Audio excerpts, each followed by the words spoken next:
오늘 저녁 봉독해드린 말씀을 근거로 종말의 때를 사는 자의 기도라는 제목과 함께 말씀해 주시는 은혜를 공유하기 원합니다. 말씀을 전할 때 성령께서 우리 가운데 빛으로 비추어 주시고 말씀에 의미하시는 그 깊은 의미가 우리 각자의 마음속에 깨달아지고 또한 이 말씀이 우리의 삶을 새롭게 변화시키는 하나님의 능력이 되시기를 예수님 이름으로 축원합니다. 오늘 봉독하신 본문 말씀은 18장 1절로 시작합니다. 그런데 바로 이 말씀 직전에 17장의 말씀을 우리 가만히 살펴보시게 되면 예수님께서 종말에 대해서 말씀하셨고 휴거 상황에 대해서 말씀하신 것을 찾아볼 수가 있습니다. 그 말씀에 연이어서 바로 이 말씀을 하신다는 사실을 우리는 생각해야 하는 것이죠. 다시 말씀드리면 그냥 기도하는 기도를 얘기하는 것이 아니고 그냥 평안할 때 하는 기도를 말씀하신 것이 아니고, 물론 평안할 때도 기도해야 되고 물론 평안할 때도 힘써 우리가 기도해야 되겠지만, 주님께서 하시는 이 기도라고 하는 것은 종말의 때를 살게 될 성도들에게 주시는 말씀이다라는 사실을 우리는 기억해야 되는 것입니다. 그리고 종말에 대한 말씀을 하시면서 가장 먼저 성도들에게 첫 번째로 권고하시는 말씀이시다라는 사실도 우리는 기억해야 되는 것이죠. 그러니까 첫 번째로 권고하셨다라는 이 말씀의 의미는 제일 중요하다, 제일 성도들에게 필요하다라는 의미가 아니겠습니까? 마지막 때를 살며 정말로 모든 것 가운데 한 가지 하라고 말씀하신다고 한다면 바로 이것이다 라고 할 수 있는 것이 오늘 본문 말씀인 줄 믿습니다. 그것이 무엇입니까? 기도하라 라는 말씀이죠. 우리가 기도하라 라는 말씀이에요. 이 말씀을 하신 지가 그 2000년이 다 지나갑니다마는, 그런데 정말로 이 말씀이 우리의 때를 향하여 하시는 말씀이고 또 이 때를 살고 있는 저와 여러분에게 하시는 말씀이 아닐 수 없다라고 우리는 분명히 말씀드려야 할 것입니다. 성도는 늘 기도하지만 그러나 종말 때는 특별한 때이다라는 사실을 우리가 감안한다고 한다면, 주님이 하시는 이 기도, 주님이 비유로 말씀하시면서까지 우리에게 말씀해 주시는 이 기도는 어떤 기도인가, 어떻게 하라고 말씀하시는 것인가, 우리는 다시 한번 이 말씀 속에 성령의 깨달음을 통하여서 우리가 마땅히 해야 될 기도, 또 기도해야 될 자세를 새롭게 깨달으시고 그 기도 가운데 이 마지막 때를 살며 정말로 준비된 자로서 주님께 영광, 또 우리의 삶 속에 말할 수 없는 큰 기쁨과 열매가 되시기를 다시 한번 예수님 이름으로 축원합니다. 첫 번째로 어떻게 기도하라고 말씀하셨습니까? 항상 기도해야 한다. 항상 기도로 기도하라 라고 하시는 말씀인 것입니다. 1절 말씀, 항상 기도하고 낭망치 말아야 될 것을 저희에게 비유로 하여 가라사대 라고 말씀하죠. 이 비유가 무슨 비유입니까? 끈질기게 기도하는 과부, 끈질긴 과부의 강청하는 그런 자세를 비유하시면서 우리에게도 항상 기도하라고 말씀하시는 것입니다.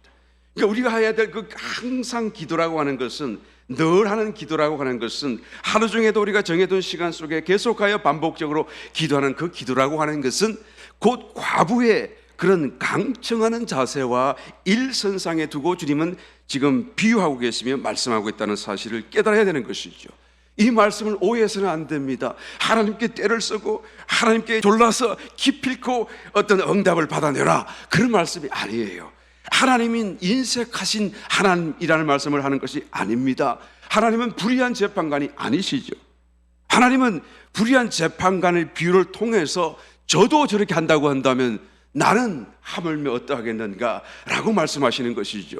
하나님은 불의한 재판관이 아닌 것입니다. 과부처럼 너희가 기도할 때 반복해서 줄기차게 포기하지 말고 기도하라는 그 말씀하시는 거예요. 우리의 태도를 두고 말씀하시는 줄 믿으시면 아멘하시길 바랍니다. 이 과부의 강청하는 그 자세는 정말로 대단하지 않습니까? 어쩌면 이렇듯 포기하지 않고 물러서지 않고 반복해서 또한 요청할 수가 있을까라는 생각이 들 정도입니다. 그녀가 설득하려고 하는 대상은 어떤 의인이 아니에요. 동네의 재판관이긴 하지만 그 사람은 매우 불의한 사람입니다. 하나님을 두려워하지 않는 이방인 같은 사람이, 이방인이었을 것입니다. 또 더군다나 사람을 무시하는 교만한 사람이었습니다. 그러니 높은 사람에게는 구심되고 그 다음에 낮은 자에게는 참으로 교만한 자인 이런 간교하고 또한 나쁜 사람이라는 것을 성경이 말씀하지 않습니까? 그러니 백성들 중에서도 신분이 낮고 처지가 가장 천시받는 과부라고 한다면, 그 과부의 말이라고 한다면 이 재판관이 들어줄 리가 없잖아요. 무시하고도 남고 조롱하고 부끄럽게 만들고 멸시하기가 마땅하지 않겠습니까?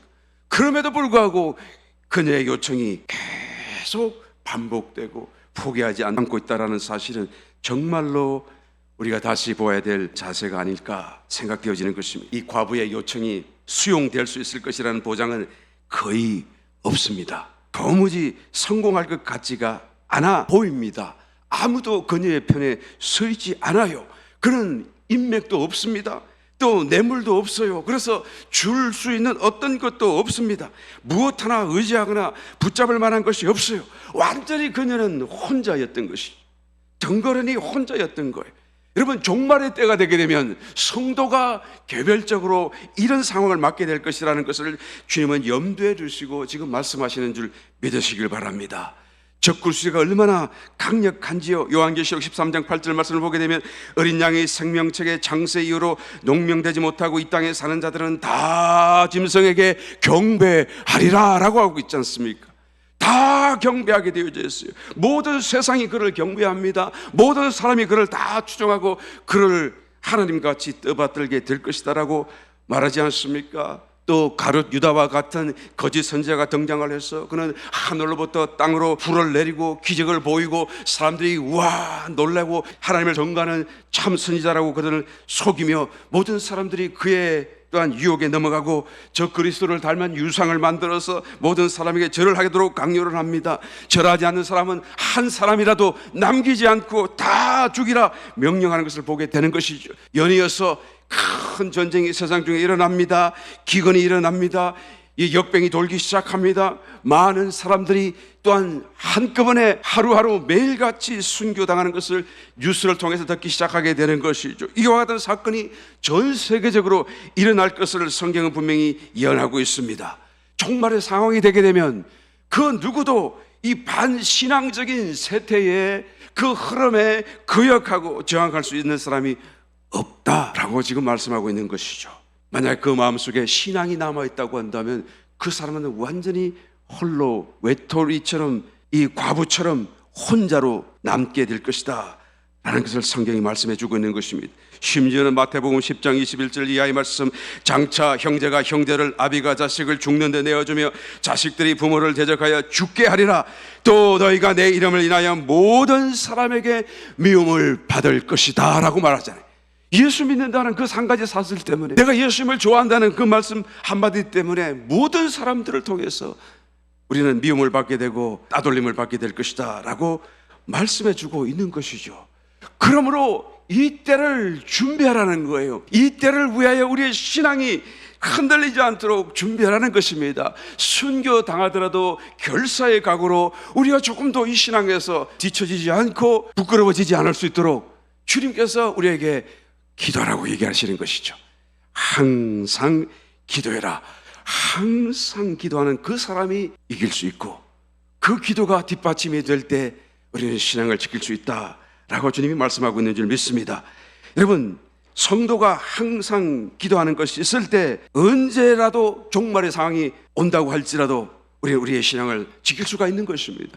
항상 기도한다라고 하는 것은 가부의 이 끈질긴 간청과 일선상의 같은 것까지 주님이 비유하고 있지 않습니까? 계속하여 기도하기 때문에, 반복하여 기도하기 때문에 이것은 나의 습관이 되게 될 것입니다. 습관적인 그런 어떤 기도의 습관이 될 거예요. 예수님도 자신의 습관을 따라서 감람산에 올라가 기도했다라고 말씀하지 않습니까? 마지막 순간 고난받기 바로 직전 날에도 그런 습관을 따라서 예수님은 감람산에 올라가셨다라고 성경은 기록해주고 있습니다. 이와 같이 우리가 기도하는 것이 습관이 되고 저절로 기도되게 된다고 한다면 그 사람은 이기는 자가 될 것이며 그 사람은 종말이 오늘 온다고 할지라도 결코 예수님을 그 입술로 부인하지 않을 수 있는 승리하는 자가 될 줄 믿습니다. 여러분, 항상 기도하는 예는 수도 없이 우리는 찾아볼 수가 있습니다. 성경에서도 찾아볼 수 있고 또 믿음의 선조들의 삶 속에서 찾아볼 수가 있습니다. 다니엘은 일생토록 하루 3번씩 정한 기도 시간이 있어서 그 기도 시간을 정해두고 나면 누가 뭐래도 그 기도 시간에 기도했던 것을 성경은 말씀해 주고 있습니다. 다윗은 새벽과 낮과 밤에 그런 침상에 누워서 기도했어요. 얼마나 기도를 또 풍성히 깊이 했는지, 침상에서 그의 눈물이 흘러서 요를 적시고 그 요가 마치 물 위에 뜨듯이 그런 하나님 앞에 기도했다라고 성경은 기도해 주고 있습니다. 바울도 그런 말하기를 쉬지 말고 기도하라라고 말씀하지 않았어요. 이 말을 하는 바울 자신이 쉬지 않고 기도했기 때문 아닐까요? 쉬지 않고 기도했다라는 것입니다. 야고보 사도는 낙타 무릎이 되었고 이마에 굳은 살이 생겼다라고 정언해 주고 있습니다. 얼마나 기도했으면 그가 머리를 땅에 대고 기도했으면 이마에 굳은 살이 생길 정도였을까? 종교개혁을 일으키던 마틴 루터는 매일 3시간씩 기도했다라고 기록해 주고 있습니다. 그는 바쁠 때 바쁘기 때문에 더 많이 기도했다라고 기도해 주고 있어요. 기도하게 되면 하나님이 지혜를 주시고, 기도하게 되면 꼬일 일도 풀어주시기 때문에 더 기도했다라는 것입니다. 웨슬리는 여러분 하루 2시간씩 기도했다라고 기록하고 있습니다. 옛 감리 교도들은 평신도조차도 아침 4시부터 5시, 저녁 5시부터 6시 개인 기도 시간을 가졌다라는 기록을 남겨두는 것을 보게 됩니다. 여러분, 기도의 아버지라고 하는 조지 물러는 얼마나 기도를 많이 했겠습니까? 여러분, 그는 모든 기도의 응답이 단번에 응답받은 것 같습니다만 그렇지 않습니다. 그의 일기와 그의 기록을 보게 되게 되면 그도 수없이 기도해서 그 기도의 결과로 응답받은 것이 더 많은 것을 알 수가 있어요. 그가 제1고아원을 세웠을 때 만 2년 동안 기도했다라고 기록합니다. 제2번째 2고아원을 세웠을 때 그는 7년을 또한 기도했다라고 기도하게 주고 있습니다. 제3고아원을 세웠을 적에는 12년을 기도해서 응답받고 세울 수 있었다라고 기도하지 않습니까? 그리고 그의 일기 속에는 그 기도 시간 동안 매일매일 그것을 위하여 기도했다라고 기록하고 있는 것을 보게 되는 것입니다. 여러분, 이와 같은 사람들 모두가 다 이기는 사람들이에요. 저와 여러분이 얼마 있지 않아서 만날 것입니다. 큰 기쁨으로 만날 거예요. 아멘이 안 되신 분은 왜 아멘이 안 되십니까, 여러분? 그래서 내가 지금 기도하지 않기 때문에 그런 거예요. 그러나 지금부터라도 항상 기도하게 되시기를 주님으로 축원합니다. 내가 항상 기도하는 그 기도가 있으면 반드시 이기는 자가 될 것이며, 이기는 그 모든 믿음의 선진들을 우리가 만나게 될 줄 믿습니다. 두 번째로 어떻게 기도하라고 말씀합니까? 낭망하지 말아야 한다. 다시 한번 1절 말씀, 너희가 항상 기도하고 낭망치 말아야 될 것을 저에게 비유로 하여 가라사대. 여러분, 기도하는 가운데 낭망해서는 안 된다는 것을 주님이 말씀하고 있습니다. 사실 기도는 낭망할 필요가 없는 것이죠. 우리가 몰라서 낙심하고 소망을 내려놓게 되는 것입니다. 그러나 특별히 종말을 때를 살며 기도하는 저와 여러분들은 더더군다나 낭망해서는 안 되는 것입니다. 기도라고 하는 것은 여러분 마치 편지와 같아요. 그래서 편지를 써서 보내는 것과 같다고 비유할 수가 있습니다. 어떤 내용으로 편지를 쓰느냐가 중요하죠. 이 편지가 전달될까 안 될까를 염려할 필요는 전혀 없습니다. 우리가 편지를 쓰고 주소를 쓰고 이름을 쓰고 딱 붙여서 그리고 메일박스에 탁 집어넣게 되면 다시 빼낼 수가 없잖아요. 그리고는 이 들어간 편지는 반드시 그 편지 봉투에 기록된 주소대로 그 사람 이름대로 반드시 전달될 수밖에 없지 않아요. 우리가 기도할 때 하늘에 계신 우리 아버지라고 했다고 한다면 여러분 다 기록한 거예요. 하늘에 계신 주소를 다 쓴 거예요. 아버지요 이름까지 다 기록한 거예요. 그러니까 주소와 이름이 다 명확하게 기록된 것이기 때문에 우리가 드리는 이 기도는 또 설령 입으로 말하지 아니한다고 할지라도 하나님을 마음속에 품고 생각하며 기도하는 그 기도는 하나님 아버지께 반드시 전달되게 될 수밖에 없다라는 것입니다. 우리의 기도는 하나님이 들었어요. 땅에 떨어지는 기도는 없습니다, 여러분. 그것은 응답이 안 되니까 떨어졌다고 얘기하지만은 그래서 하나님이 응답 안 하시고 하나님이 다른 것을 응답하시려고 작정하신 것이죠. 안 들으신 게 아닌 것입니다. 우리의 기도를 들으신 다음에는 하나님 아버지께서는 어떤 일을 하실지 하나님께서 결정하시고 그 일을 집행하게 될 것입니다. 우리가 왜 기도하면서 낭망하게 되나요? 기도를 하면서도 어떤 신비한 체험이나 또한 어떤 특별한 성과를 내가 느끼지 못하기 때문에 이것은 아무런 유익함이 없구나, 무익하구나 해도 소용없는 것이구나 라고 생각하기 때문이 아닌가요? 이것은 순전하게 나의 입장에서만 바라보기 때문이라는 것을 우리는 깨달아야 되는 것입니다. 하나님의 입장에서는 전혀 다른 것이죠. 우리의 느낌에도 느낌이 없고 눈에 보이는 데라도 아무런 성과가 보이지 아니한다고 할지라도, 또 반대로 더 한 걸음 나아가서 내가 문제를 두고 기도를 하는데 그 문제가 기도하면 할수록 더 악화되고 나빠진다는 것을 보게 된다고 한다면, 이 기도는, 또 나의 기도는 하나님이 안 들으시는가 보다 라고 생각하며 낙심하지 않는가라는 것이죠. 그렇지 않습니다. 하나님을 들으세요. 하나님 우리의 마음속에 지나가다시 그냥 신음하듯이 내뱉는 한마디도 하나님은 빠지지 않고 듣고 계시다는 것을 알게 되시기를 예수님으로 축원합니다. 여러분, 우리의 기도를 하나님이 왜 그러시면서 즉각적으로 응답하지 않습니까? 그 기도에 더 깊은 본질적인 의미를 하나님께서는 채우시기 위하여 그렇게 하신다는 걸 깨달아야 되는 것입니다. 단지 우리가 원하는 그 문제 해결에만 치중되지 아니하고 그것과 더불어 더 깊은 것을 하나님은 더 좋은 것을 우리에게 주시기를 원하시기 때문인 줄 믿습니다. 그것이 무엇인가요? 결국 기도 속에서 만나게 될 하나님 자신인 것입니다. 하나님 당신을 우리에게 보이시기를 원하는 거예요. 하나님은 기도 속에 우리와 만나시기를 원하시는 것입니다. 이 과부처럼 완전히 혼자 남겨졌을 때, 세상과도 대적해야 되고 적 그리스도와도 싸워야 할 때, 우리는 여러분 하나님 없이는 불가능하잖아요. 세상의 이 거대한 세태와 세상 모든 사람을 대적하여 우리가 어떻게 싸울 수가 있겠습니까? 낭망하지 말라고 본문에서 말씀하신 이 말씀은 우리가 어떤 삶의 문제를 당해서 기도할 때 낙심하지 말라라고 말씀하신 것이 아니라 종말의 때를 만났을 때를 염두에 두고 종말의 때를 사는 저와 여러분을 두고 하시는 말씀이라는 것을 깨달아야 된다는 것입니다. 왜 낙심하지 말아야 하는 것입니까? 하나님을 만나기 위해서는 우리가 기도하면서 기도 가운데 응답이 없다고 하여, 기도 가운데 어떤 것을 느끼지 못한다고 하여서 낙심하지 말아야 되기 때문이다 라는 것이죠.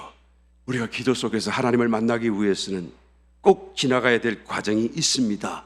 바로 요단강이죠. 요단강과 같은 과정이 있기 때문에 낙심하지 말라라고 말하는 것입니다. 애굽 땅에 구출되어 온 이스라엘 백성들이 홍해를 지났습니다. 광야를 지났습니다. 또 두 번째로 요단강을 건너야 비로소 가나안 땅을 들어가지 할 수 있지 않았었습니까? 그 가나안 땅이 무엇입니까? 좋은 땅이신, 모든 것을 다 함유하고 포함하고 계시는, 모든 것을 다 공급하실 수 있는 좋으신 땅 대신 그리스도를 상징하지 않습니까? 그 가나안 땅에 들어가기 위해서는 홍해수도 건너야 되겠지만 요단강도 건너야 되는 것입니다. 홍해를 건넌다라고 하는 것은 예수님의 십자가 보혈로서, 십자가의 은혜로서 우리가 죄악을 구속받고 또한 죄악에서 건진받는 것을 우리가 비유한다라고 말할 수가 있을 것입니다. 요단강을 또 건넌다라고 하는 것은 이제는 자기 십자가를 의미하는 것입니다. 물론 이것도 예수님이 십자가 안에 모든 것을 다 이루어 놓으셨기 때문에 가능한 일이 된 것입니다만, 그럼에도 불구하고 우리도 우리가 져야 될 자기 십자가를 지지 아니하게 되면 구원받았을지는 모르겠지만, 죄를 용서받았을지는 모르겠지만, 정말로 살아계신 하나님을, 좋은 땅 되신 하나님을 나의 삶 속에서 만나고 체험할 수는 없다라는 것을 성경이 말씀해주고 있는 줄 믿습니다. 그러므로 요단강을 건너가야 돼요. 자기 십자가를 져야 됩니다. 자기 십자가라는 것은 여러분 장식품이 아니에요. 귀걸이가 아니고 목걸이가 아닙니다. 여러분, 자기 십자가라고 하는 것은 내가 죽는 거잖아요. 내가 고생스럽고 내가 힘들면은 아이고 저것도 내가 나의 십자가네 라고 말하는데, 여러분 그건 십자가가 아니에요. 시어머니가 자기를 괴롭히면 아이고 내 십자가네, 십자가가 아니에요. 여러분, 내가 십자가라고 하는 것은 내가 죽는 거예요. 내가 정말로 죽는 것이 십자가를 지는 것입니다. 내가 죽는다는 것은 무엇을 의미하죠? 나의 감각에서 빠져나오는, 내가 죽어지면 어떤 일이 나나요? 나의 느낌에서 빠져나옵니다. 나의 생각에서 빠져나오지 않아요.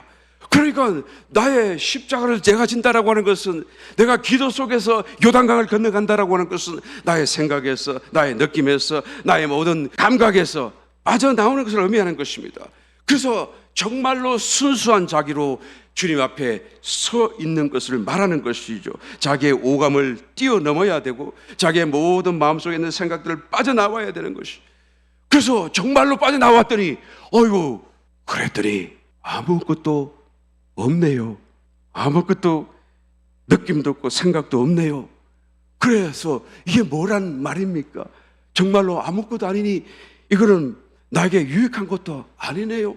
그래서 실컷 자기 십자가를 지고 그 어려운 요단강을 건넜더니 정말로 아무것도 없다라는 생각에 낙심이 될 수가 있기 때문에 주님께서는 항상 기도하되 정말로 너희가 깊은 자리에 들어가게 됐을 때 특별히 낭망하지 말라라고 말씀해 주는 것을 깨닫게 되시기를 예수님으로 축원합니다. 우리가 기도를 하면서도 왜 하나님을 만나지 못하고 왜 하나님을 느끼지 못하고 하나님의 음성을 왜 알아듣지 못합니까? 그것은 여러분 내가 너무 나의 오감, 감각 속에 머물러 있기 때문에 그래요. 하나님의 음성이 들리면 뭔가 귀에 들리지 않을까? 뭔가 눈에 보이듯이 보이지 않을까? 그리고 뭔가 뜨거운 느낌이라도 나타나지 않을까? 그런 생각으로만 내가 집중하고 기도하기 때문에 그런 것입니다. 또 나의 생각 속에 머물러서 내가 하나님은 이런 분이라고 그려가면서 그리고는 하나님이 참 이렇게 대답하지 않으실까라고 그려가면서 그러면서 기도하기 때문에 하나님께서 정작 말씀하셔도 그 말씀이 내 생각 때문에 가리워지고 나의 그런 느낌 때문에 가리워지고 있다는 것을 우리는 깨달아야 되는 것이죠. 거기서 나와야 되는 것입니다. 하나님은 영이시잖아요. 우리가 영으로 가야 되는 것입니다. 영으로 나와야 되는 것이죠. 우리의 모든 육체적인 또한 죄성으로 물드는 곳에서 머물러 있지 말고 정말로 순수한 마음으로 우리가 빈 마음으로 하나님을 무엇이든지 듣겠다는 그 심령으로 나와야 되는 것이죠. 그래서 그 상태에서 우리가 계속 기도하기만 하면, 그래서 항상 기도하는 기도의 삶이 있다고 한다면 여러분 어느 날 어느 순간부터 내면에서 들려오는 영의 느낌을, 영의 소리를 알아듣게 되는 것입니다. 그래서 주님은 낙심하지 말라, 포기하지 말라라고 말하는 거예요. 낙심하지 않는 저와 여러분 되시기를 예수님 이름으로 다시 한번 축원합니다. 포기하지 않는 저와 여러분 되시기를 예수님을 축원합니다. 기도를 하시되 더 기도하게 되시기를, 정말로 마지막 순간 더 깊이 기도하시기를 예수님 이름으로 축원합니다. 사탄이 어느 날 자기가 평소에 잘 쓰고 있던 물건들을 바겐세일 한다고 내어놓았어요. 그래서 상품을 쫙 진전해놨더니 부하 이 악한 영들이, 귀신들이 몰려들면서 구경합니다. 우리 사탄 대장은 얼마나 뭐를 쓰길래 저렇게 잘 나쁜 짓을 하는가. 그리고는 쭉 둘러보는데 걱정 꼬리표 붙어서 얼마, 두려움 탁 꼬리표 붙어서 얼마, 욕망, 슬픔, 자만심, 온갖 것들이 다 있어요. 그런데 제일 한쪽 구석에 이것은 세일하지 않음 탁 이식으로 있어요. 그래서 너무 궁금하잖아요. 왜 다른 건 세일을 하면서 이것은 세일을 하지 않는가라고 그 꼬리표를 단 물건을 가지고 사탄 대장에게 물어봅니다. 대장, 왜 이거 안 팝니까? 이랬더니 그것은 내가 다른 건 다 여분이 있지만 이것은 여분이 없어서 그래. 이 물건은 내가 가지고 있으면서 너무 잘 쓰고 지금도 유용하고 나는 꼭 있어야 되는 물건이기 때문이야. 이 물건 없이는 나는 절대 내가 일을 못해. 그래서 그러면 그 물건이 뭐냐고 물었더니 낙심이라고 적혀 있는 거예요. 여러분, 낙심이 들면 우리 마음속에 꿈이 사라져요. 그동안 있던 어떤 열정도 사라집니다. 그렇잖아요? 낙심이 들게 되면 모든 것이 다 귀찮고 믿음도 신앙생활도 여러분 한순간에 이런 것이 다 사라져드는 것들 우리가 체험적으로 말할 수밖에 없습니다. 엘리야 같은 그 위대한 하나님의 사람도 여러분 낙심이 저들기 시작하니까 한순간에 믿음도 용기도 담대함도 다 사그라들고 사라져 무너져 내리는 것을 성경이 기록해 주지 않습니까? 낙심하지 않게 되시기를 예수님으로 축원합니다. 낭망하지 않고 항상 기도하는 그 기도를 깊이 유지하게 되시기를 예수님으로 축원합니다. 세 번째로 종말 때를 살아가는 저와 여러분에게 주님은 어떻게 기도하라고 말씀합니까? 믿음으로 기도해야 된다라고 말합니다. 8절 말씀, 내가 너에게 이르노니 속히 그 원한을 풀어주시리라. 그러나 인자가 올 때에 세상에서 믿음을 보겠느냐. 그 마지막 때 주님이 재림하시는 그때가 되게 되면 세상에서 믿음을 가진 자를 보겠느냐라고 말씀. 이 믿음은 앞뒤 문맥상 그냥 믿음이 아니고요, 과부 같은 믿음을 얘기하는 것이죠. 과부는 여러분 응답 받을 것을 믿었어요. 이 말씀 속에서 주님이 그것을 암시하고 계시잖아요. 과부는 믿음이 있었다는 것을 얘기하잖아요. 그러니까 그런 과부와 같은 믿음을 이 세상에 내가 보겠느냐라고 말씀하시는 것을 우리는 알아야 되는 것이죠. 불의한 재판관을 믿었다는 말씀이 아닙니다. 그 과부는 하나님을 믿었고 하나님의 말씀을 믿었다는 것을 주님이 암시하고 계시는 것을 우리는 깨달아야 돼요. 그 유대인 사회 속에 하나님 주신 그 말씀을 그녀는 알았고 또한 믿었던 것이고, 그 사회 속에서의 그런 분위기 속에서 그는 하나님을 보고 믿음을 포기하지 않았다는 것을 말씀해 주고 있는 것입니다. 출애굽기 22장 22절 이하의 말씀, 너는 과부나 고아를 해롭게 하지 말라. 내가 만일 그들을 해롭게 함으로 그들이 내게 부르짖으면 내가 반드시 그 부르짖음을 들을지라. 또 이사야 선지자에게도 말씀하셨습니다. 이사야 1장 17절, 선행을 배우며 공의를 구하며 학대받는 자를 도와주며 고아를 위하여 신원하며 과부를 위하여 변호하라 하셨느니라. 그러니까 고아와 과부를 불쌍히 여기고 그들의 어려움을 도와주고 그들의 어떤 하소연을 너희가 반드시 듣고 풀어주어라. 하나님의 명령이거든요. 하나님의 말씀이거든요. 그러니까 이 사람이 아무리 불의할지라도 하나님은 말씀하셨고 하나님의 말씀은 반드시 이루어질 것을 이 가문은 믿었다라는 것입니다. 하나님을 믿고 응답 주실 것을 믿으면 기다릴 수가 있겠죠. 아무리 참으로 상황과 사태가 불가능해 보일지라도 하나님을 믿고 그 말씀을 믿으면 우리가 응답 주실 것을 기대할 수가 있을 것입니다. 정말 기도하는 것과 응답하시는 이 상관관계가 때때로 쉽게 이해되지 않는 부분이 있습니다. 하나님도 원하시고 성도인 저와 여러분도 원하시고, 그래서 우리가 기도하는데 심지어는 하나님이 기도하라고 해서 기도하는데도 불구하고 왜 하나님은 적극적으로 응답하지 않을 때가 더 많은 것일까?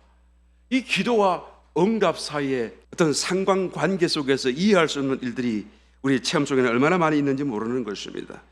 우리가 다 이해할 수 없을지라도 하나님의 마음을 다 우리 알아들을 수 없을지는 모르겠지만 한 가지 분명한 이유는 우리가 알 수가 있습니다. 하나님께서는 우리가 그 기도 속에서 믿음을 더 세우기를 원하시는 거예요. 우리가 그 기도 속에서 기다리면서 인내하면서 우리가 믿음이 더 단단해지기를 원하신다라는 겁니다. 그래서 그 믿음이 단단해지고 믿음이 분명해지게 되면 그때는 응답하시고 하나님께서는 축복하신다라는 것을 우리는 분명하게 말씀드릴 수가 있는 것입니다. 우리가 다 이해하지 못할지라도 그러나 말씀을 믿으시기를 예수님을 축원합니다. 좋으신 하나님을 믿으시기를 예수님을 축원합니다. 기도를 들으시는 하나님을 믿으시기를 예수님을 축원합니다. 그리고는 인내하며 기다리게 되시기를 예수 이름으로 축원합니다. 천국에 어느 사람이 다녀왔더니 천사가 자기를 일일이 다 안내하면서 좋은 것을 다 보여주는데, 그런데 한 곳에서 이상한 것을 발견했습니다. 그런데 그것은 큰 문이 있고 보물이 들어있을 것 같은데 그이는 보여주지 않고 그냥 쓱 지나가더라는 거예요. 그래서 그 사람이 천사에게 물어봤습니다. 천사요, 왜 다른 거는 다 보여주는데 왜 여기는 안 보여주고 그냥 갔습니까? 그랬더니 당신이 보기를 원하십니까? 원하시면 보여줄 수는 있습니다. 그래요. 그래서 보기를 원합니다. 그랬더니 촥 이루어주는데 보니까 각종 보화가 가득 들어있어요.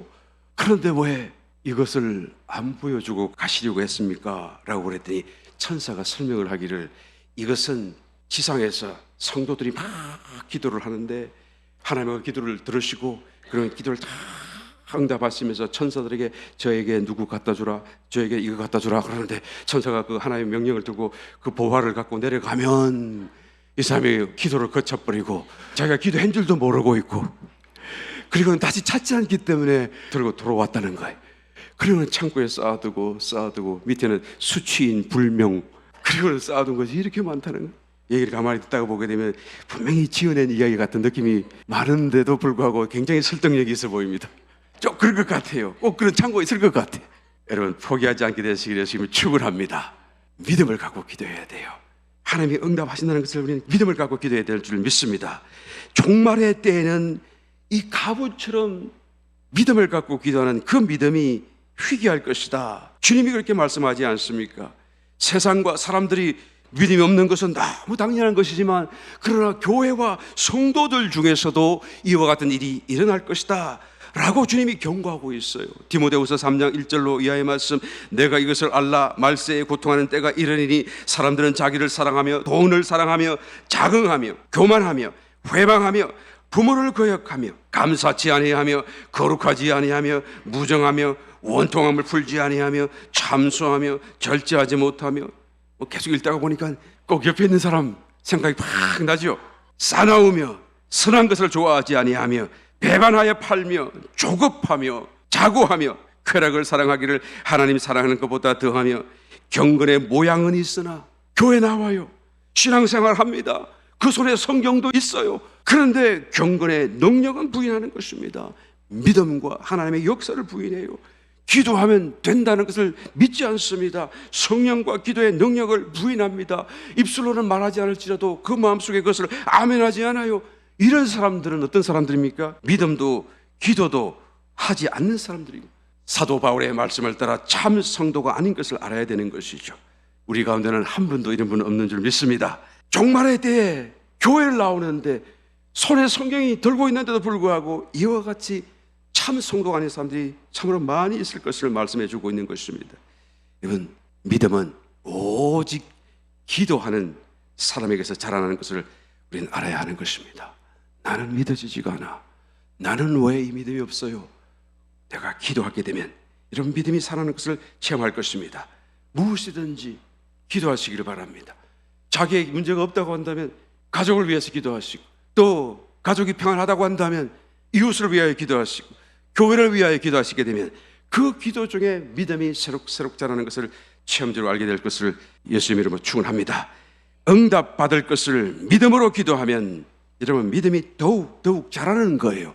종말 성도에게 여러분 응답이라고 하는 것이 무엇입니까? 주님이 다시 오신다는 것이죠. 재림의 주님이신 것이죠. 우리를 모든 문제 가운데서, 환난 가운데서 건져 주실 것이고 구원해 주실 것을 믿는 것은 주님이 재림하시는 그 재림 안에 모든 것이 다 들어있는 줄 믿습니다. 주님이 오시면 우리의 모든 문제가 다 해결돼, 우리의 모든 기도가 다 응답받게 되는 것을 알게 되는 것입니다. 마태복음 10장 22절, 또 너희가 내 이름을 인하여 모든 사람에게 미움을 받을 것이나 나중까지 견디는 자는 구원을 얻으리라. 2000년 전에 이 땅 가운데 주님 오셨습니다. 그때도 주님을 부인하는 사람, 지금까지도 부인하는 사람 있습니다만, 그러나 그때 주님을 알아본 사람이 있고 주님을 영접한 사람이 있지 않아요. 이제 곧 다시 주님이 오실 것입니다. 이제 곧 다시 오실 주님은 여러분 모든 사람이 알아볼 거예요. 모든 사람이 부인할 수 없을 것입니다. 그가 하나님의 영광으로 오시기 때문에요. 그때는 정말로 주님을 믿는 사람만이 또한 영광 중에 구원과 또한 환난 가운데서 구원을 얻게 될 줄 믿습니다. 구원을 받는다라고 하는 것은 곧 이기는 자가 된다는 것을 의미하는 것인 줄 믿습니다. 말씀을 맺습니다. 여러분, 종말의 때를 살아가면서 항상 기도하시고 낭망하지 마시고 믿음으로 기도하셔서 참으로 우리의 기도 가운데 우리의 삶의 문제도 해결될 뿐만 아니라 더 깊은 곳에서 우리를 만나기를 원하고 기다리고 계시는 아버지 되신 하나님, 돌아온 탕자와 같은 놀라운 축복이 저와 여러분 가운데 꼭 체험되시기를 예수님의 이름으로 축원드립니다.